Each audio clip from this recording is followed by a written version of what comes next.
Bismillahirrahmanirrahim. Assalamualaikum warahmatullahi wabarakatuh. Linabiyil Mustafa Rasulillah sallallahu alaihi wasallam wa ila arwahi walidina wa muallimina wa dhabil huquqi alaina ajma'in. Al-Fatihah. A'udzu billahi minasyaitonir rajim. Bismillahirrahmanirrahim. Alhamdulillahi rabbil alamin. Arrahmanir rahim. Maliki yaumiddin. Iyyaka na'budu wa iyyaka nasta'in. Ihdinas siratal mustaqim. Siratal ladzina an'amta 'alaihim ghairil maghdubi 'alaihim waladdallin. Amin. Innal hamdalillah nahmaduhu wa nasta'inuhu wa nastahdihi wa nastaghfiruh wa na'udzu billahi min shururi anfusina wa min sayyiati a'malina. Man yahdihillahu fala mudilla lahu wa man yudlilhu fala hadiya lahu. Ashhadu an la ilaha illallah wa ashhadu anna Muhammadan 'abduhu wa rasuluh. Allahumma salli wa sallim ala sayyidina Muhammad wa ala alihi wa ashabihi ajma'in. Subhanaka la ilma lana illa ma 'allamtana innaka antal alimul hakim.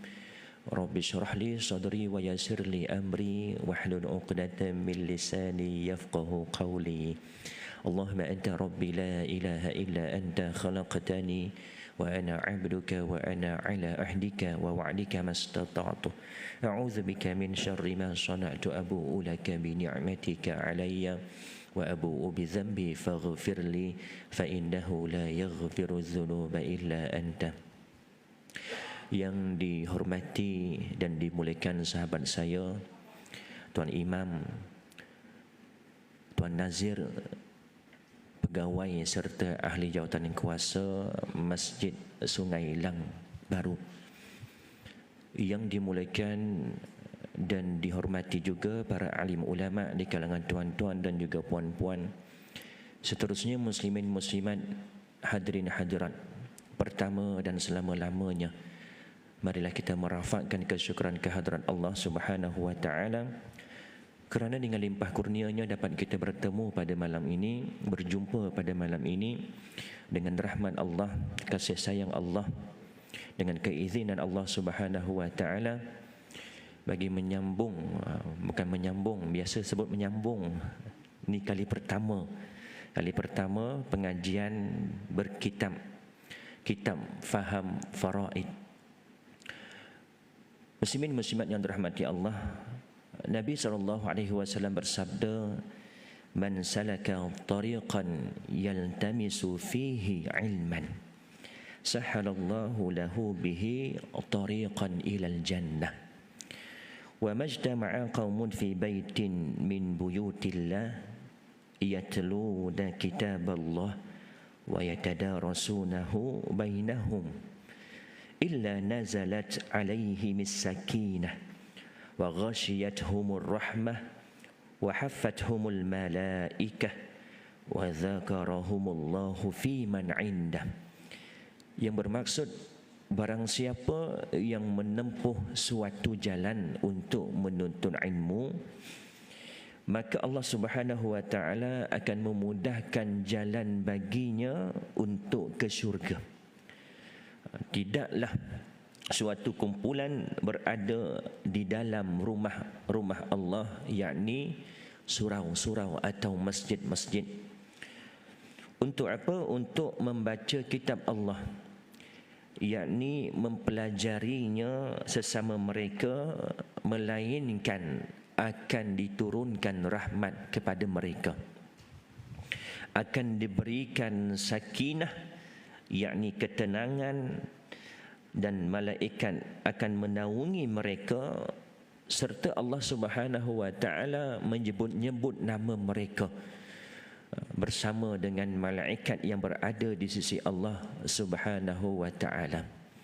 Mudah-mudahan perjumpaan kita pada malam ini termasuk dalam perjumpaan salah satu majlis ilmu taman-taman syurga yang ada di dunia ini, yang merupakan amalan kebaikan kita ketika bertemu dengan Allah di padang mahsyar nanti. Waktu itu masing-masing membawa amalan masing-masing. Nafsi, tak fikir dah isteri kita, anak kita, mak kita, ayah kita. Masing-masing dalam keadaan ketakutan. Inilah keimanan kita, yakin benar-benar perkara ini akan berlaku, yang mana kita semua akan membawa amalan kita masing-masing. Ya, syurga bukan kerana amalan, tetapi kerana rahmat Allah Subhanahu wa ta'ala. Tetapi nak mendapatkan rahmat Allah, wajib untuk mentaati perintah Allah dan menjauhi, meninggalkan apa yang dilarang oleh Allah Subhanahu wa ta'ala.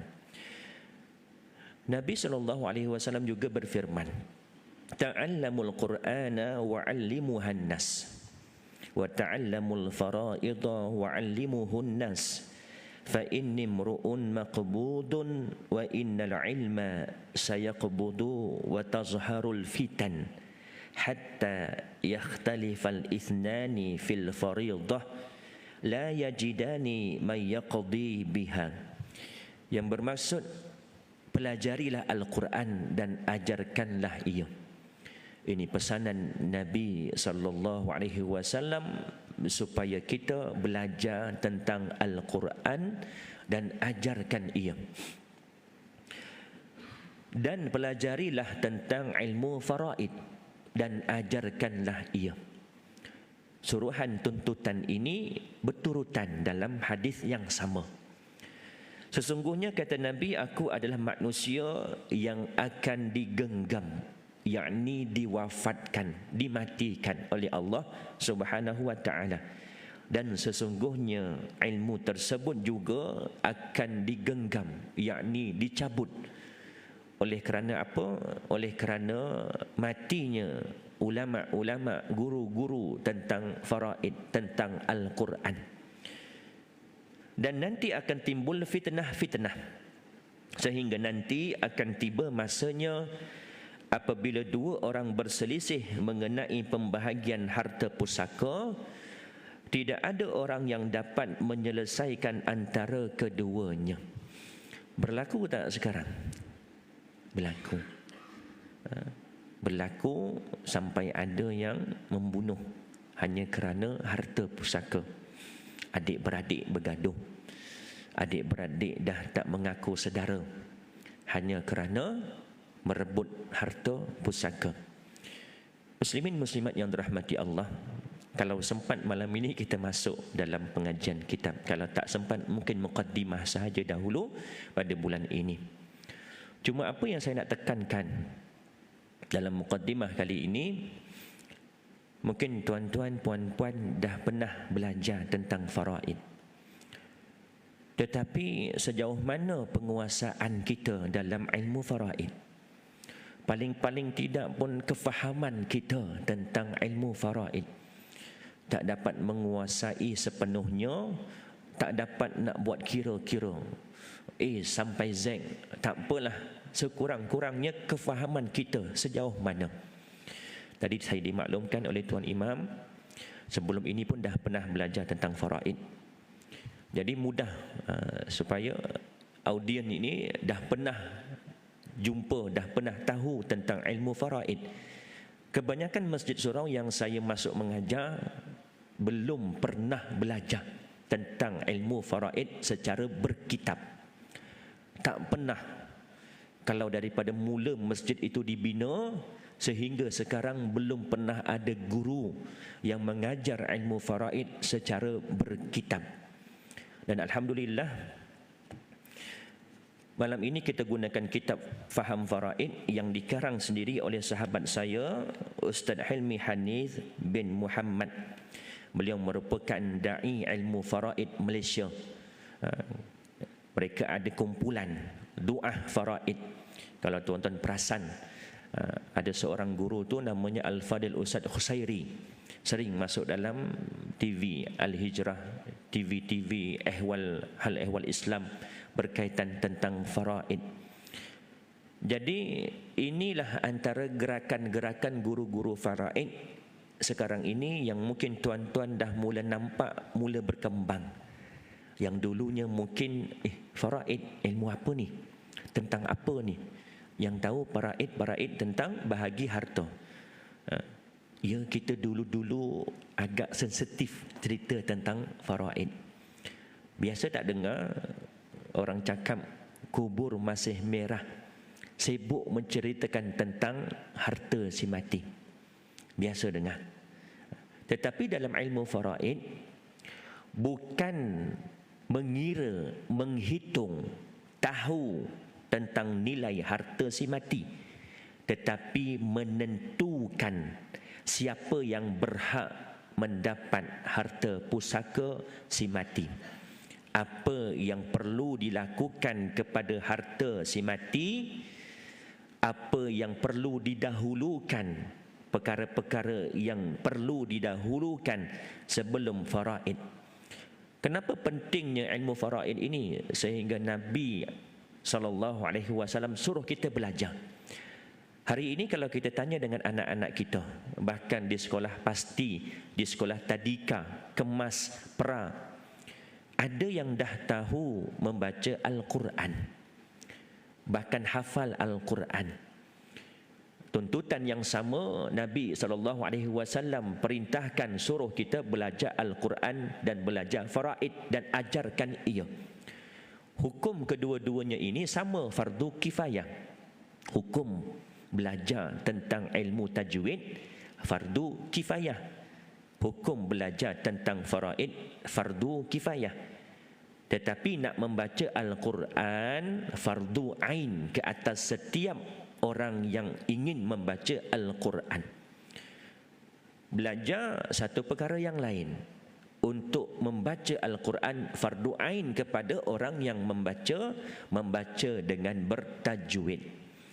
Jadi apa yang boleh kita simpulkan? Ulama simpulkan ilmu tajwid ini wajib pada mana?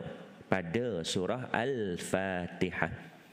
Tak semua hukum tajwid ada dalam surah Al-Fatihah, tetapi hukum tajwid yang berada dalam surah Al-Fatihah fardu ain kepada kita untuk belajar.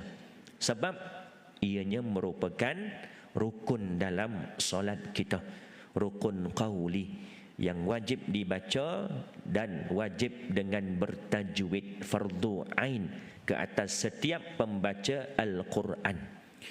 Jangan seronok kita boleh baca 30 juzuk, mungkin setengah bulan, mungkin 1 bulan khatam, tetapi dalam keadaan lintang pukang tajwidnya, na'udzubillah, inilah yang dikatakan orang yang dilaknat oleh Al-Quran. Kalau tanya dengan anak-anak boleh baca Al-Quran, alhamdulillah. Sekolah-sekolah juga, sekolah rendahnya, menengahnya ada silibus pengajian Al-Quran tajwid. Tetapi kalau kita tanya orang dewasa tentang faraid, tuntutan yang sama, Nabi suruh kita belajar dan ajarkan. Agak-agak tuan-tuan dan juga puan-puan lah, daripada 10 orang, berapa orang yang tahu tentang faraid? Separuh. Ramai sangat tu. Kalau Al-Quran lah, saya ingat 10/10 semua orang tahu baca Al-Quran, tajwidnya, panjang pendeknya, dengung tak dengungnya, waqaf wasalnya, semua tahu. Tetapi faraid mungkin ada, tetapi tak ramai. Kadang-kadang, kata Piramdi, jarang-jarang. Inilah yang berlaku sekarang ini. Ilmu ini akan dicabut dan akan berlakunya fitnah-fitnah berkaitan tentang harta pusaka, bergaduh adik-beradik, putus saudara hanya kerana harta pusaka. Muslimin muslimat yang dirahmati Allah, Allah Subhanahu wa taala berfirman, ya ayyuhallazina amanu la ta'kulu amwalakum bainakum bil batil. Wahai orang-orang yang beriman, janganlah kamu memakan harta di kalangan kamu dengan cara yang batil. Satu hadis Nabi SAW, kullu lahmin nabatat min haramin fannaru aula bih atau kama qala Nabi sallallahu alaihi wasallam. Tiap-tiap daging yang tumbuh dalam diri kita dari sumber yang haram, maka nerakalah tempat utama bagi dia. Sahabat bertanya kepada Nabi sallallahu alaihi wasallam, "Ya Rasulullah, adakah dengan nilai sedikit pun masuk neraka?" Maknanya apa? Makan yang haram sikit pun masuk neraka ke? Apa kata Nabi SAW? Na'am, sekalipun kayu sugi. Tuan-tuan, kayu sugi agak-agak berapa harganya? Kalau beli satu mungkin RM1 lah boleh dapat. Kalau beli pukan mungkin nilainya 20 sen, 30 sen. Berbaloi ke? Hanya kerana nilai RM1 kita masuk neraka. Na'udzubillah min zalik. Bila kita kata memakan harta secara yang batil, kita sedia maklum, makruf dah. Merompak, apalagi rasuah, salah guna kuasa, mencuri. Ya, ini yang jelas dan kita faham. Inilah cara-cara memakan harta yang batil. Namun dalam faraid ini juga kadang-kadang orang terlepas pandang dengan cara tidak mengikut faraid sehingga memakan harta orang lain, bahkan ditakuti memakan harta anak yatim. Na'udzubillah.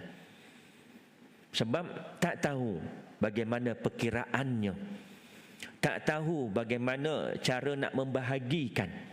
Semuanya mengikut logik akal. Along kata, saya along paling tua, along berhak menentukan siapa yang dapat harta pusaka arwah ayah. Berlaku tak? Berlaku. Bukan hanya pada drama-drama, dalam realiti kita juga berlaku. Saya bertanya dengan sahabat saya, juga merupakan senior saya, guru saya juga, Ustaz Hairul Nizam bin Mat Husin. Tuan Imam mungkin kenal.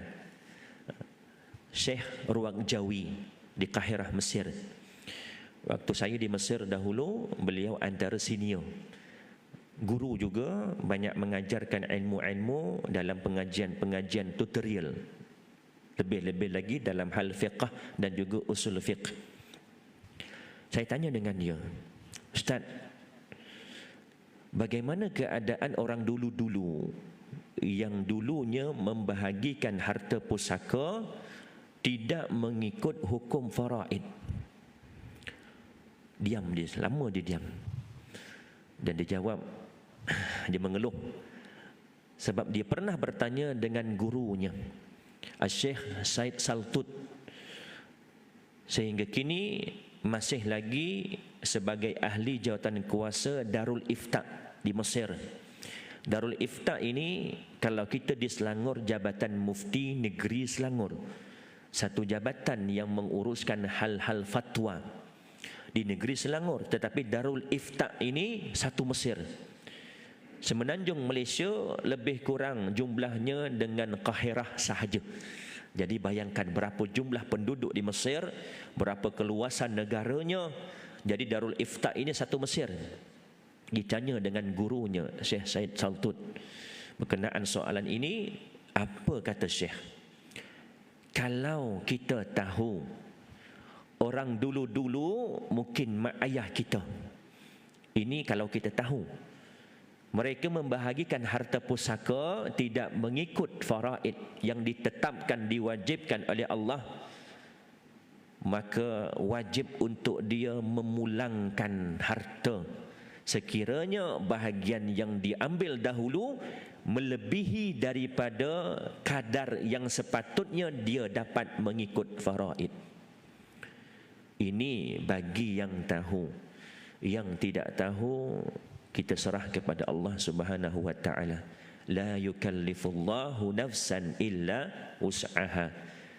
Tetapi ingat, akan datang cucu cicit kita, anak-anak kita, pastikan kita juga wajib mengikut dengan pembahagian faraid.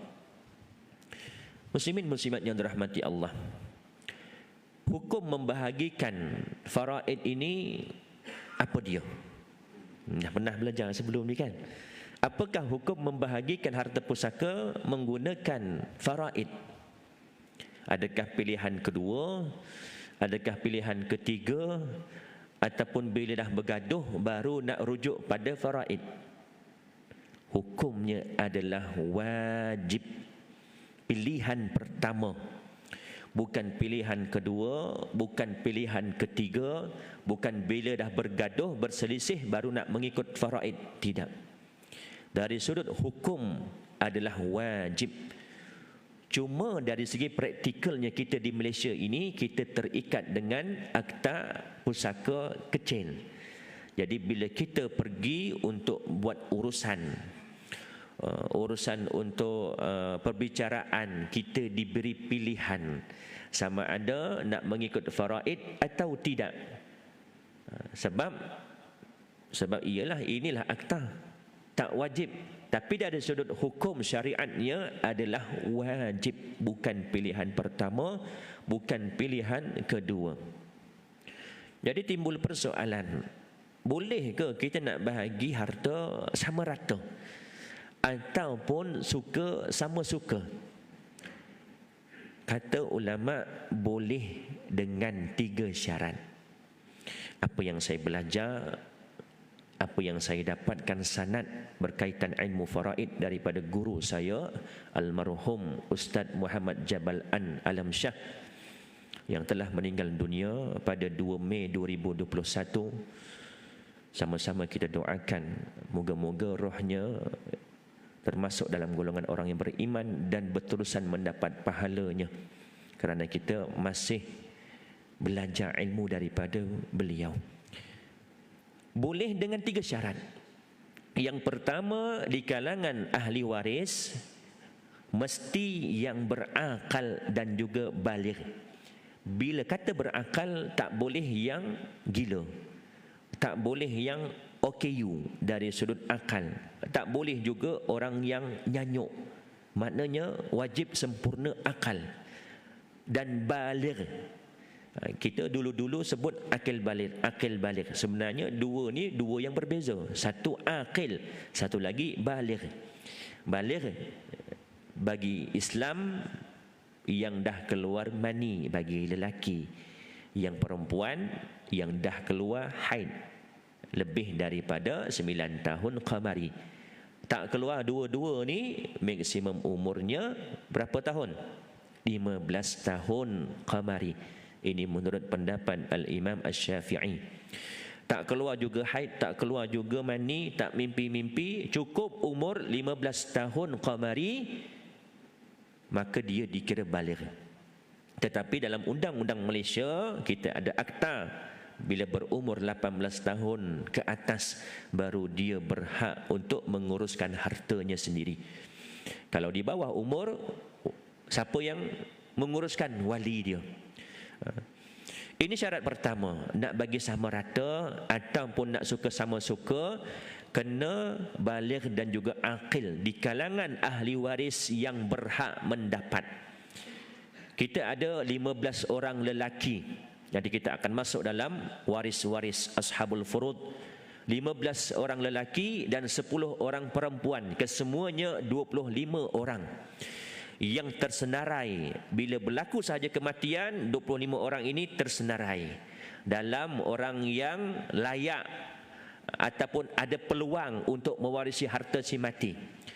Tetapi jika berkumpul kesemuanya 25 orang waris ini, yang berhak mendapat cuma 5 orang sahaja. Siapa dia? Yang pertama, ibu kepada si mati. Yang kedua, ayah kepada si mati. Yang ketiga, pasangan si mati. Kalau yang mati lelaki, bermakna isteri dia. Kalau yang matinya perempuan, bermakna suaminya. Kalau yang mati lelaki, isterinya ada 4, bermakna isterinya. Yang keempat siapa? Anak lelaki. Dan yang kelima, anak perempuan. 5 waris ini tidak akan terhalang dengan sesiapa pun, kecuali 3 perkara yang boleh menghalangi seseorang daripada mewarisi harta pusaka. Ini bab lain. 3 perkara ini membunuh, kemudian murtad, kemudian satu lagi hamba.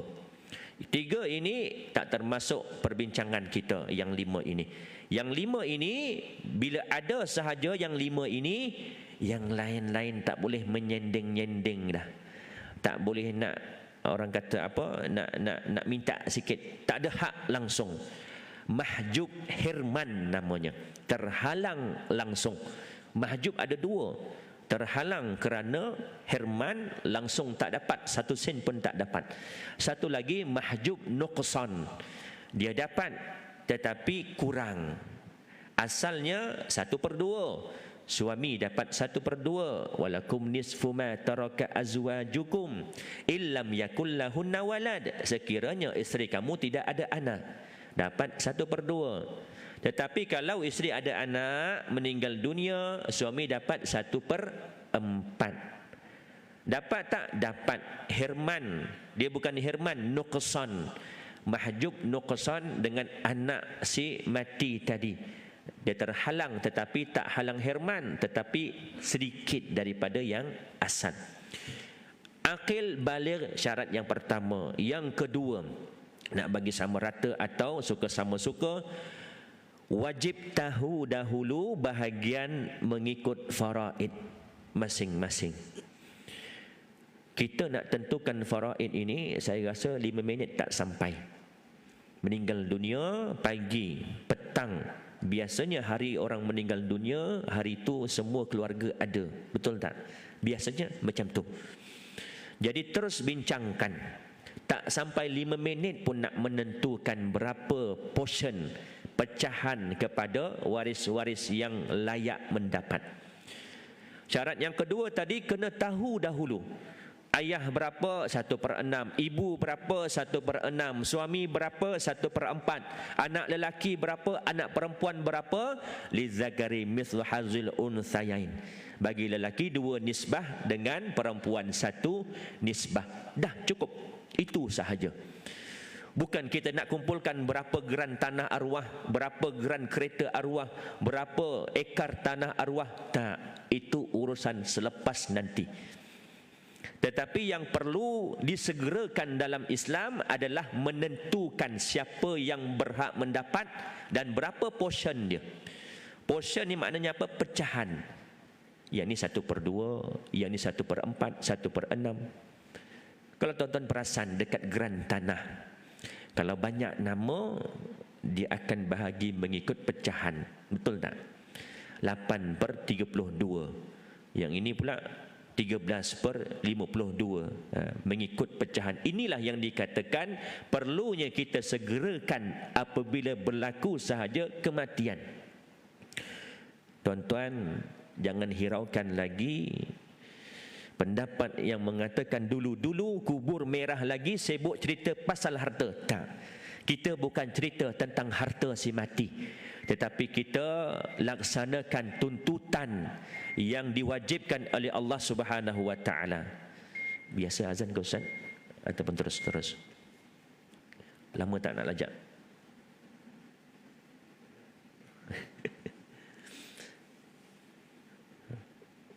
Nak tentukan tak lama, 5 minit tak sampai, dah selesai. Ini tuntutan wajib kepada waris untuk menentukan.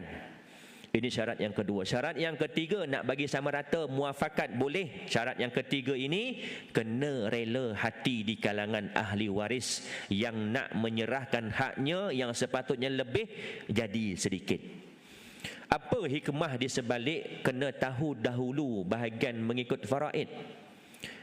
Kebiasaan orang kita, ini kebanyakan tempat lah saya tanya, masalah ini sering berlaku, bahagi sama rata, suka sama suka, sebelum tentukan faraid. Padahal wajib untuk kita tentukan faraid terlebih dahulu. Supaya apa? Hikmahnya tidak timbul penyesalan.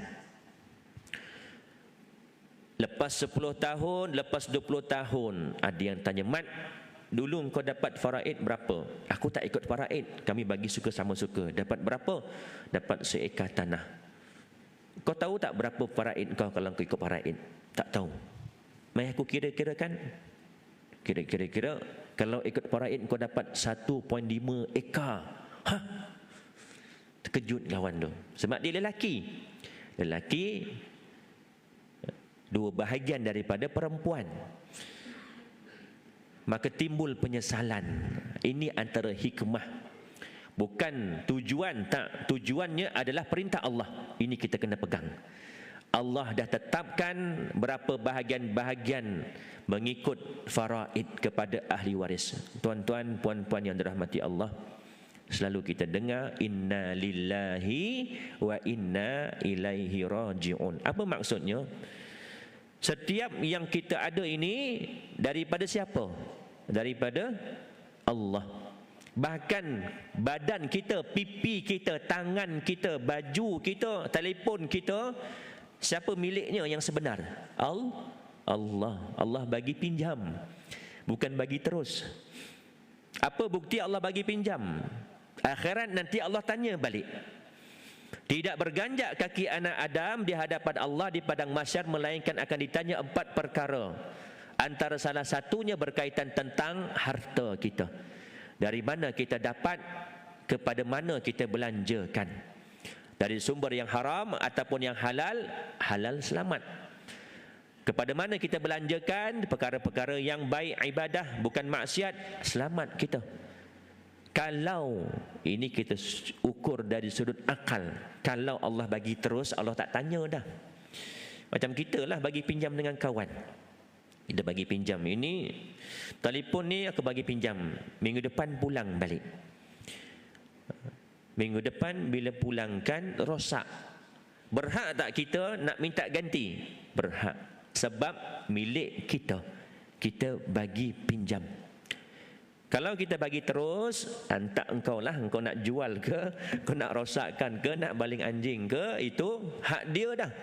Tetapi bila diberi pinjam, bermakna milik sepenuhnya siapa? Tuan punya harta.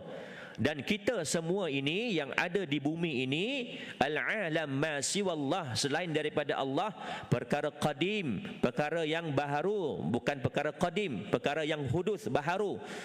Maka semuanya adalah makhluk yang dicipta oleh Allah, iaitu Rabbul Alamin.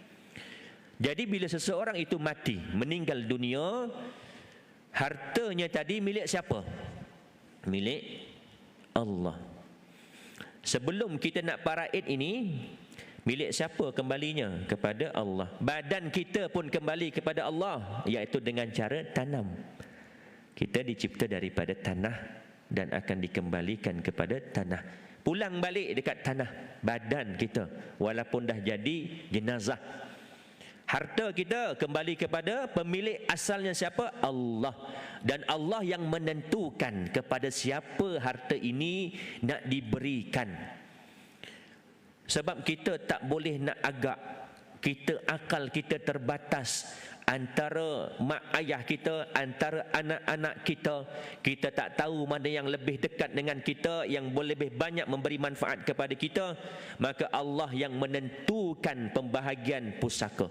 Bahkan ketika Nabi SAW ditanya tentang faraid, Nabi diam. Nabi pun tak berani nak memberi jawapan, sehingga turun ayat berkaitan tentang faraid, tentang cerita suami dapat berapa, ayah berapa, ibu berapa, anak-anak berapa. Semuanya ini daripada Allah. Jadi sebelum nak difaraidkan, sebelum nak diambil oleh waris, Allah berikan kepada waris-waris mengikut faraid yang telah ditetapkan oleh Allah Subhanahu wa taala. Hukum belajar faraid fardu kifayah. Apa makna fardu kifayah? Sebahagian buat, yang lain tak payah. Ini yang biasa kita dengar masa sekolah-sekolah dulu. Lebih kurang lah, tapi bukan tu maksudnya. Fardu, ya fardu. Asalnya wajib kepada semua.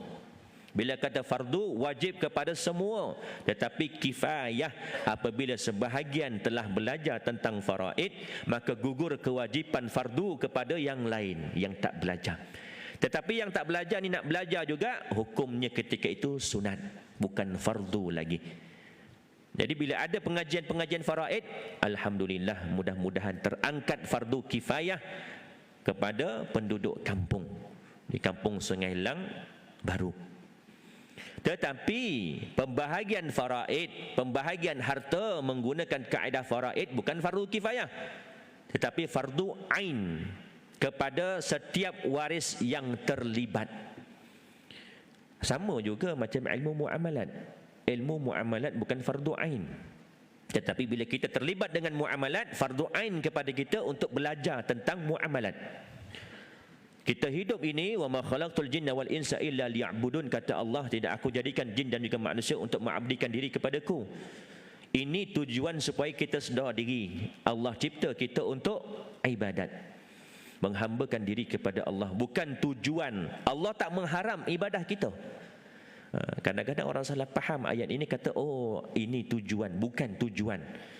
Bahkan kalau semua makhluk tidak beriman kepada Allah, tidak kurang sedikit pun kebesaran Allah, kekuasaan Allah. Tetapi ayat ini sebagai hudal lil muttaqin, kepada siapa? Orang-orang yang bertakwa, sebagai petunjuk. Sedar diri kita, Allah cipta kita untuk apa? Beribadah. Daripada kita celik mata sampai kita tidur, celik balik, semuanya itu tujuan untuk beribadah kepada Allah Subhanahu wa taala.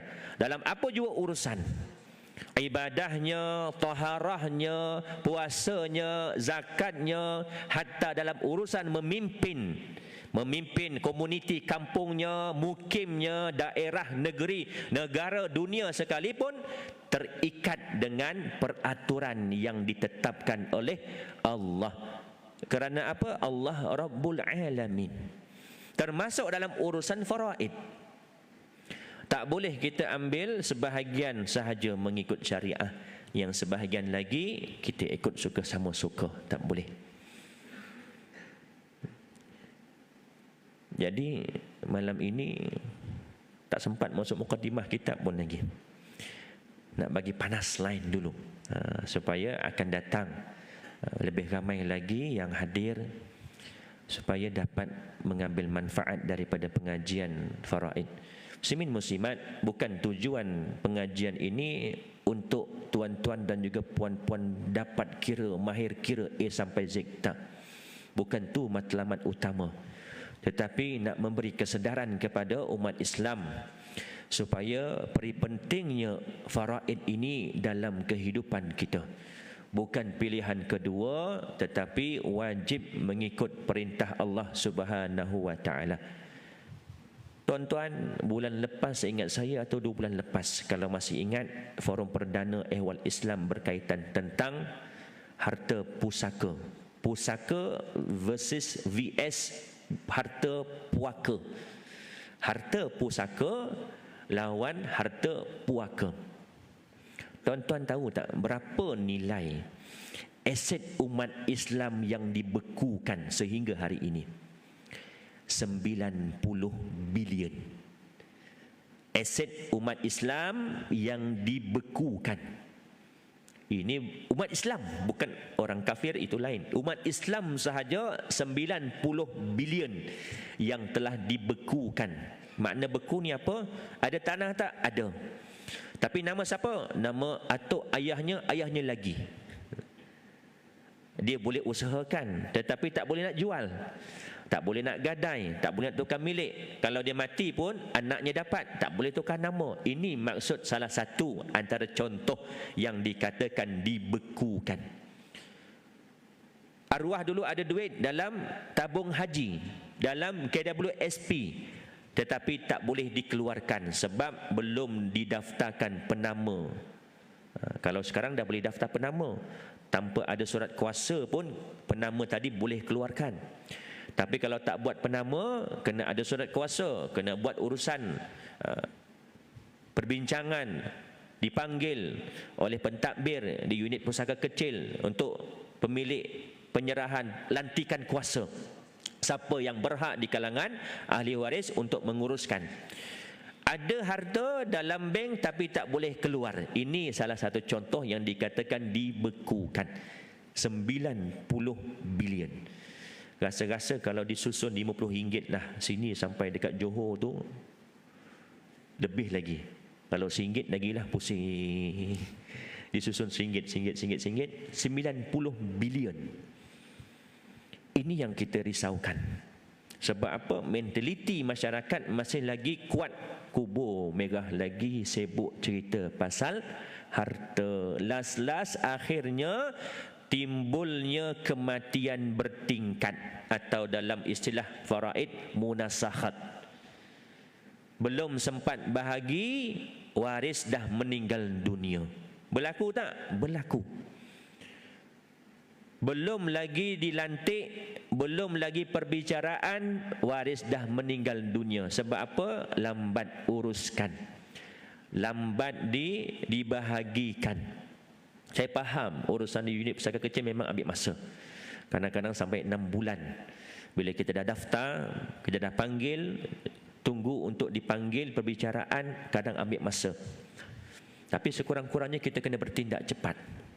Jangan tunggu bertahun-tahun kemudian baru nak ditentukan, nak dibahagikan. Waktu tu dah ada waris yang meninggal dunia. Berlakunya munasakhat, kematian bertingkat-tingkat. Saya pernah uruskan, tak banyak 4 tingkat meninggal dunia. Kena tentukan satu persatu. Daripada kematian pertama, berapa yang sepatut dia dapat kepada waris dia. Kemudian warisnya pula meninggal dunia juga, berapa yang sepatutnya dia dapat, berikan kepada warisnya pula. Semua dia nak kena teliti, tally satu persatu. Jangan buat main-main. Sebab dalam bab faraid ini juga termasuk memakan harta yang batil jika kita mengambil hak orang yang lain. Syarat yang ketiga, kembali balik yang tadi, 3 syarat nak bagi sama rata. Pertama, akil baligh. Yang kedua, tahu dahulu mengikut faraid. Yang ketiga, rela hati untuk menyerahkan hak dia untuk sama rata atau muafakat. Contoh, ada 4 lelaki, 4 perempuan. Kalau ikut nisbah mengikut faraid, lelaki lizakari mithlu hazil unsayain. Kalau misal kata lelaki 4, saya mudah kira macam ni, lelaki kalikan dengan 2. 4 kali 2, 8. Campur dengan 4, 12. Jadi lelaki 2/12. Perempuan 1/12. Kalau ada 5 lelaki, 5 perempuan, 5 lelaki kali 2, 10. Tambah dengan 5, 15. Lelaki 2/15, perempuan 1/15. Itu maksud lizakari mislu hazil unsayan. Misal kata 4 lelaki, 4 perempuan. Bincang-bincang, semua dah akil baligh, semua dah tahu bahagian mengikut faraid. Satu lelaki dia kata, aku tak setuju nak bagi sama rata, aku nak bahagian aku mengikut faraid. Yang 7 tadi haram mengatakan yang seorang ini tamak. Tamak ni maknanya apa? Ambil hak orang lain, masuk kocek dia. Yang seorang ni tamak ke, saya tanya? Tidak. Dia bukan tamak, dia mengambil haknya yang telah ditetapkan oleh Allah Subhanahu wa taala. Kalau yang seorang tadi dia nak mengikut faraid, maka yang 7 tadi wajib bagi hak dia mengikut kiraan faraid. Maka baki 3 lelaki, 4 perempuan, nak bagi suka sama suka, terpulang. Yang penting rela, bukan kerana paksaan, bukan kerana dipaksa dan sebagainya. Jadi rela hati. 3 syarat ini ada, silakan. Nak bagi sama rata ke, nak bagi muafakan ke, silakan. Agama dah benarkan. Sebab dah hak dia dah, dia nak bagi kepada yang lain. Sekarang yang berlaku kebanyakan dia tak tahu berapa hak dia, terus bagi suka sama suka. Sedangkan dia pun tak tahu berapa bahagian dia, banyak ke sikit ke. Biasa yang perempuan seronok lah. Maaf yang perempuan, kalau misal kata saya juga perempuan, ini juga yang saya katakan. Ini yang telah ditetapkan oleh Allah. Bukan pandangan ulama, bukan pandangan imam-imam mazhab, tetapi langsung perkiraan faraid ini datang dari Allah Subhanahu wa taala. Bahkan Allah memberi peringatan dan ancaman. Tuan-tuan boleh semak dalam Al-Quran, dalam surah An-Nisa, Ayat yang ke-11, ayat yang ke-12, ayat yang ke-13 kata Allah, tilka hududullah. Wa may yuti'illah wa rasulahu yudkhilhu jannatin tajri min tahtihal anhar. Barang siapa yang mentaati perintah Allah, kata Allah Subhanahu wa taala, maka akan dimasukkan ke dalam syurga yang mengalir di bawahnya sungai-sungai. Wa may ya'sillaha wa rasulahu wa yata'adda hududahu yudkhilhu naran khalidan fiha wa lahu 'adzabun muhin. Dan barang siapa yang mengingkari, kembali kepada ayat sebelumnya tentang pembahagian pusaka, walakum nisfu ma taraka azwajukum illam yakul lahunna walad, bagi kamu suami-suami 1/2 daripada harta isteri kamu sekiranya mereka tidak ada anak. Sampai habis pembahagian pusaka, Allah ceritakan detail satu persatu, terperincinya berapa bahagian ayah, berapa bahagian ibu, suami, isteri, anak-anak. Tilka hududullah, kata Allah, itulah ketentuan yang diwajibkan oleh Allah. Barang siapa yang mengingkarinya, dimasukkan ke dalam neraka Allah. Na'udzubillah. Masuk neraka bukan sekejap. Satu hari di neraka, wallahu a'lam, berapa ribu tahun di dunia. Kalau kita rasa hidup lama dah 70 tahun, 80 tahun di dunia ini, mungkin tak sampai sehari dekat neraka. Na'udzubillah. Dan masuk neraka, khalidan fiha, kekal ia di dalamnya selama-lamanya. Ulama menafsirkan selama-lama ini boleh jadi sampai bila-bila, atau dikatakan selama-lamanya maknanya tempoh itu terlalu lama, sehingga akhirnya nanti kita orang Islam akan dikeluarkan juga daripada neraka dan merasa nikmat syurga. Ini keistimewaan orang Islam. Banyak mana dosanya, selagi mana dia tidak mensyirikkan Allah, dia akhirnya akan dimasukkan ke dalam syurga Allah. Tapi sanggup ke masuk neraka dulu? Khalidan fiha, bukan seronok-seronok, suka-suka dalam neraka. Walahu azabum muhin, bagi mereka ini azab yang cukup menghinakan. Na'udzubillahi min zalik. Ini dalam bab faraid. Kita akan masuk dalam muqaddimah kitab pada perjumpaan akan datang, insya-Allah. Mungkin sekadar ini sahaja muqaddimah pada bulan ini. Nanti bulan depan baru kita masuk dalam pengajian kitab. Kita ambil daripada pengenalan dahulu, kemudian barulah ke bab-bab yang seterusnya. Dalam kitab, dalam ilmu faraid ini, kata ulama, ada satu bab yang paling penting, iaitu dalam bab al-hajbu, iaitu penghalang. Bahkan kata ulama, bagi sesiapa yang tidak menguasai atau mahir dalam bab al-hajbu ini, haram bagi dia untuk menentukan pembahagian pusaka. Sebab dia tak tahu siapa yang menghalang, siapa yang terhalang. Ayah menghalang datuk, anak lelaki menghalang cucu, anak lelaki menghalang adik-beradik si mati. Jadi kita kena tahu dalam bab al-hajbu yang paling penting, bab yang paling penting dalam bab al-hajbu dalam ilmu faraid. Dan banyak lagi bab-bab yang bagi saya penting. Nak dikatakan semuanya pentinglah, sebab kita semua akan terlibat. Kita semua akan terlibat dalam bab pembahagian harta pusaka. Kita ada mak ayah, dan mak ayah kita biasanya orang kampung ni kaya-kaya, sogeh-sogeh, akeh hartone, tanahnya berekar-ekar.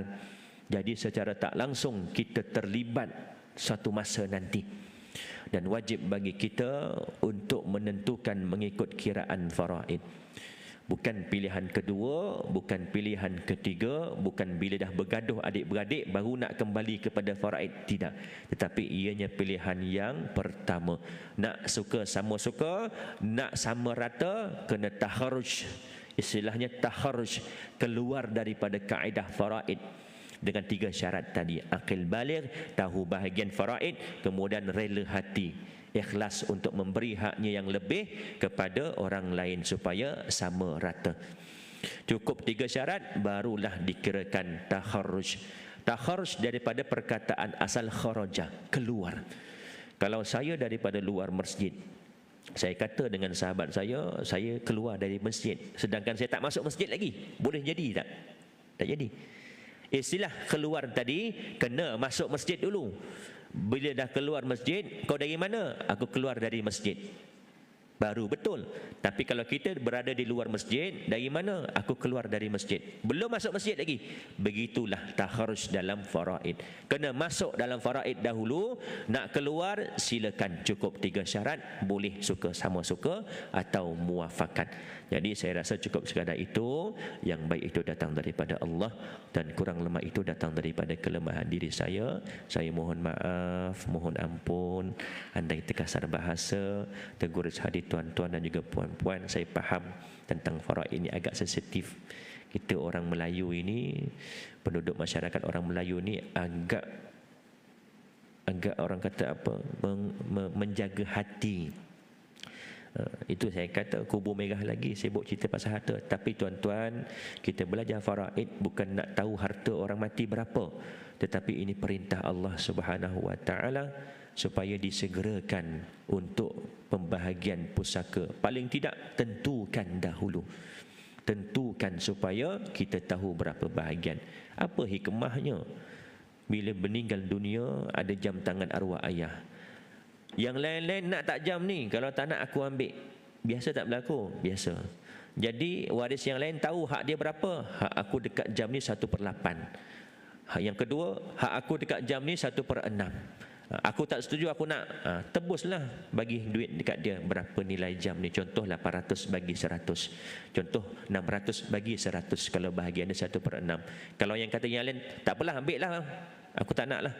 Itu maknanya dah tahu berapa bahagian jatah dia, mudah urusan. Tapi kalau tak tahu, macam mana kita nak serah hak kita yang kita sendiri pun tak tahu berapa bahagian kita mengikut faraid. Cukup sekadar itu. Yang baik datang daripada Allah, kurang lemah datang daripada kelemahan diri saya. Kita tangguh dengan tasbih kafarah dan suratul Asr. Subhanakallahumma bihamdika asyhadu an la ilaha illa anta astaghfiruka wa atubu ilaik. Bismillahirrahmanirrahim. Wal 'asr innal insana lafi khusr illa alladhina amanu wa 'amilus solihati wa tawassaw bil haqqi wa tawassaw bil sabr. Bismillahirrahmanirrahim. Alhamdulillahirabbil alamin. Wassalatu wassalamu ala asyrafil anbiya'i wal mursalin wa ala alihi wa sahbihi ajma'in.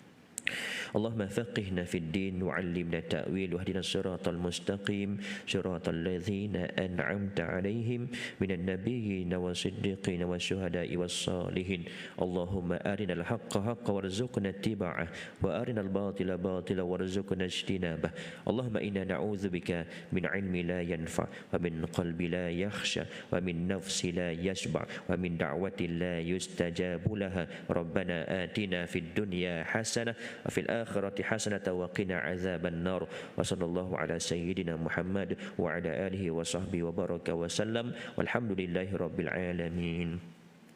السلام عليكم ورحمة الله وبركاته. بسم الله.